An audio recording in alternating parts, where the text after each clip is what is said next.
নিরামিষের দিনগুলোতে যদি ঢ্যাঁড়সের এই পদটি রান্না করে দেওয়া যায়, বিশ্বাস করুন আর কিচ্ছু লাগবে না। একটা পদ দিয়েই সবাই আঙুল চেটেপুটে খেয়ে নেবে। আর এটা রান্না করাও খুব সহজ। প্রথমে ঢ্যাঁড়সগুলো ছোট ছোট টুকরো করে কেটে নিয়ে ওর মধ্যে লবণ, হলুদ, লাল লঙ্কার গুঁড়ো আর 2 চামচ মতো বেসন ঢ্যাঁড়সের গায়ে ভালো করে মেখে গরম তেলে ভেজে তুলে রাখতে হবে। তারপর ওই তেলের মধ্যে কালো জিরে, লাল লঙ্কার গুঁড়ো আর সামান্য একটু হলুদ হালকা আঁচে নাড়াচাড়া করে নিয়ে ওর মধ্যে দিতে হবে টমেটো, লবণ, ধনে গুঁড়ো আর একটুখানি আদার পেস্ট।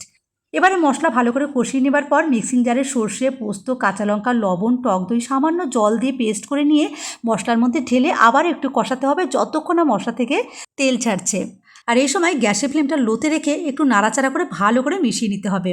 1 চামচ মতো চিনি দিয়ে মশলা সুন্দর করে কষিয়ে নিয়ে পরিমাণ মতো জল দিয়ে দিলাম। 4-5 মিনিট জাল করে নেবার পর ভেজে রাখা ঢ্যাঁড়সগুলো দিয়ে 6-7 মিনিট আবারও জাল করে কয়েকটা চেরা কাঁচা লঙ্কা আর ধনেপাতা কুচি ছড়িয়ে গরম গরম ভাতের সাথে পরিবেশন করুন।